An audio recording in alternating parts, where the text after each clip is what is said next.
es mejor morir de pie que vivir toda una vida arrodillado.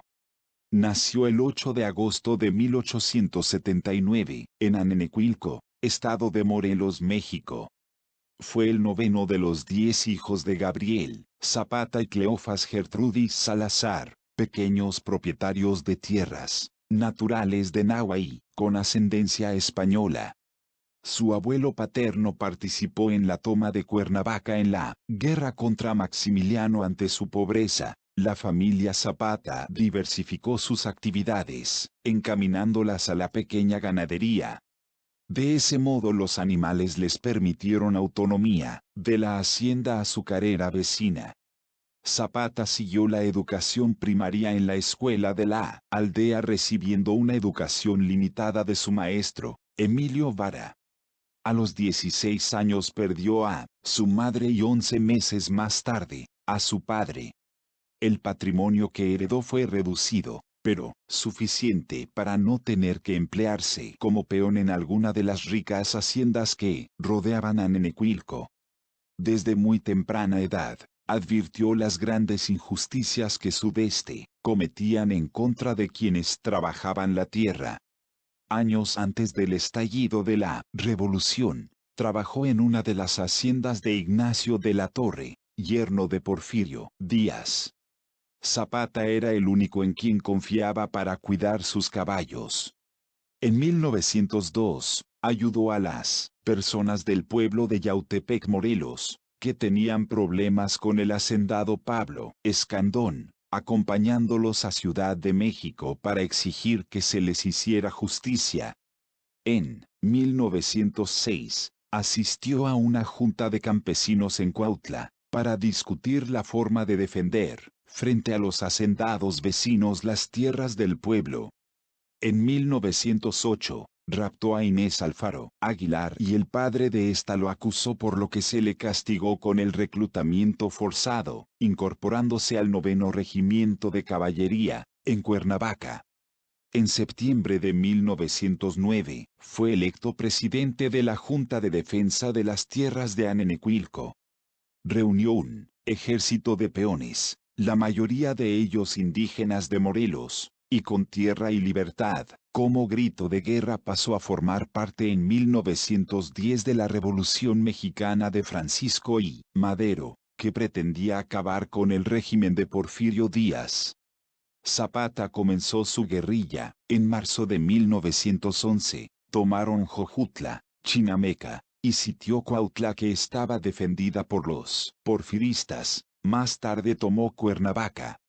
Al triunfo de los maderistas, Zapata se negó a deponer las armas, ya que todavía no se habían devuelto las tierras a los indígenas. Mientras tanto, los hacendados comenzaron a hacer una campaña en contra de Zapata, tratándolo como un bandido.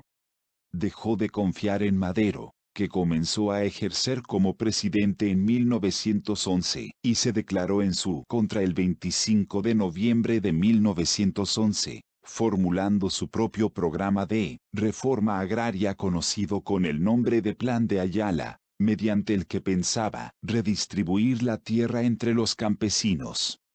El primer reparto de tierras de Zapata fue en Ixmiquilpan, Puebla, el 30 de abril de 1912. En febrero de 1913, Victoriano Huerta protagoniza un golpe de Estado contra Madero y toma la presidencia, mandando detener a quien más tarde murió asesinado. Durante las presidencias del dictador Victoriano Huerta de 1913 a 1914, y del presidente constitucionalista Venustiano Carranza de 1914 a 1920, continuó con sus movimientos en contra del gobierno, extendiendo su poder por todo el sur de México. Por entonces se le conocía como el caudillo del sur, y estaba aliado con Francisco Villa.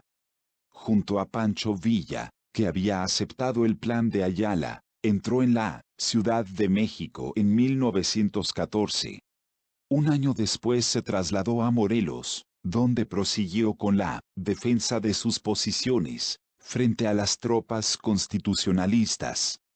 Zapata durante este tiempo creó las primeras comisiones agrarias, estableció el crédito agrícola además que inauguró la Caja Rural de Préstamos en Morelos. Luego, en octubre de 1915, el gobierno de la Convención promulgó la Ley Agraria. Tras la toma de la capital de la República por los constitucionalistas, Carranza encargó la campaña del sur contra de Zapata al general Pablo González, quien el 2 de mayo de 1916 ocupó Cuernavaca. Junto a Luis Patiño fraguaron un plan para hacer creer a Zapata que el coronel Jesús Guajardo no reconocía al gobierno de Carranza. Una vez ganada su confianza, el 10 de abril de 1919 fue asesinado en una emboscada organizada por Jesús Guajardo, en la hacienda de Chinameca, Morelos. El cadáver de Zapata fue expuesto al público sobre una caja en la inspección de policía. La acción causó una enérgica condena de la opinión pública y de gran parte de los propios sectores constitucionalistas. El 16 de julio de 1920, Guajardo fue capturado en Monterrey y fusilado al día siguiente. El 2 de julio se rebeló en la región de La Laguna en contradelegación, presidente provisional Adolfo de la Huerta, razón por la que fue ejecutado, y no por la muerte de Zapata. Con Inés Alfaro Aguilar, tendría 2 hijos, Nicolás y Elena.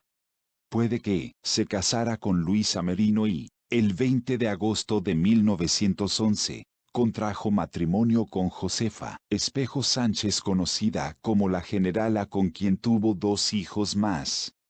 Según el historiador Edgar Zapata, bisnieto del general, el caudillo del sur mantuvo relaciones sentimentales con 28 mujeres, con las que tuvo al menos 30 hijos. Sin embargo, solo 10 llegaron a la edad adulta.